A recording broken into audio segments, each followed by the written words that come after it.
All right, find this page. If you haven't already, should just be one flip. All right.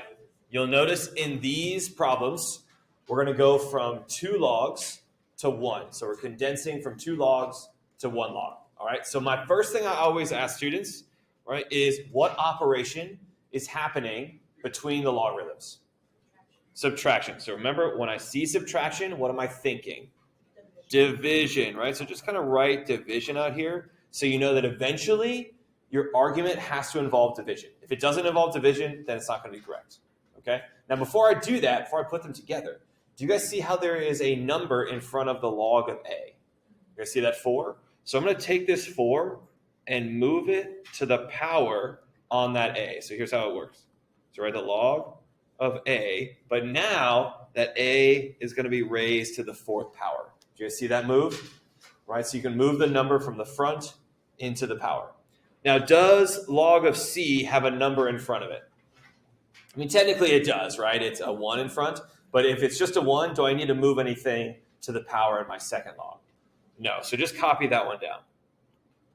Now that you've dealt with that number in front, so it's now become a power, now you're ready to use this idea of division. So write 1 log.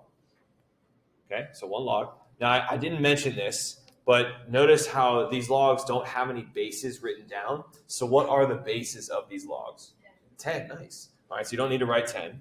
All right, just put parentheses. I'm going to do my argument here. All right, I know what operation has to happen. Division. So I'm going to put a fraction bar to make sure we're doing division. All right, now the way you figure out which one goes on top, which one goes on the bottom, is whatever argument is first.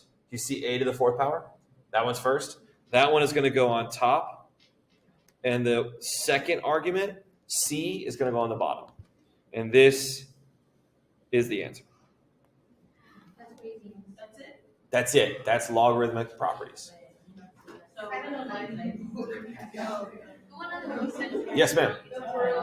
Say it one more time. There's something that's going to happen in the next problem. So right now, you're not going to use the 10 because you're asking about the base, right? When you see, not tomorrow, but in 6.6, one of the links, we will eventually need to do the stuff we did yesterday and today to then solve. So I'm kind of like, I always think of it, and I know this probably doesn't always work for everybody, but I always think of like, you got to learn how to dribble first. Got to learn how to like pivot, how to do a jump stop, how to pass. You got to do all those things before you're kind of ready to like play a game of basketball. So we're kind of doing all of the little stuff before we get to the actual game. All right, good question. Okay, Gladys, ready for the next one? All right, here we go. The first thing I see when I look at this that says 2 log of C plus 3 log of K is I see the operation in between them. What operation is between these 2 logarithms? Addition. So when I see addition, I'm thinking multiplication. Now, you absolutely don't have to write this, right? It's just I'm trying to help your brain connect those, right? Because the better your brain is connecting those, the better you'll do on this, okay? Now, do these logs have numbers in front of them?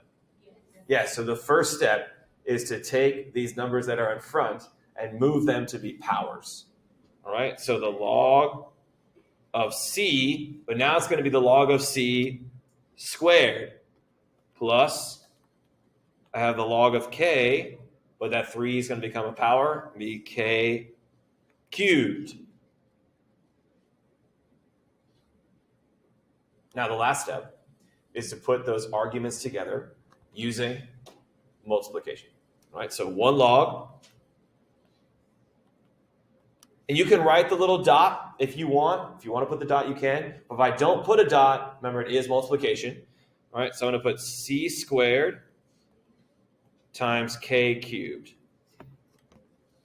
Now, I'm not sure because I haven't typed it into Delta Math yet. I'm not sure if this will count as wrong because technically, if you were thinking back to your days in middle school or early algebra, right? Technically, see how the K has a higher exponent, right? So technically, K cubed should be written before C squared. I'm not sure they're going to care. So you can try this. If this is counted as wrong, then you can try switching that. Okay. For me, I don't care. If you want to switch it, you can, but it doesn't. Pretty all right? Okay, one more. Then you're going to practice. Okay.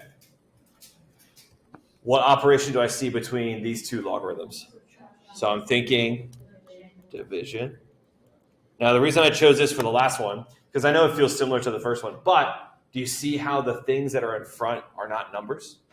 So they may not always be numbers in front. So even though r and x are not numbers, they're still in the front of these logs. So they need to move to the back to become powers.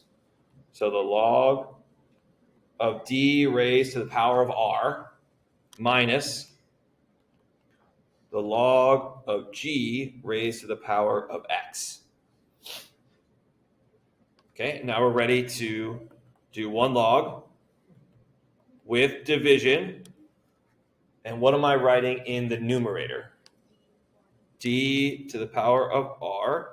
And in the denominator? G to the power of x. All right, any questions on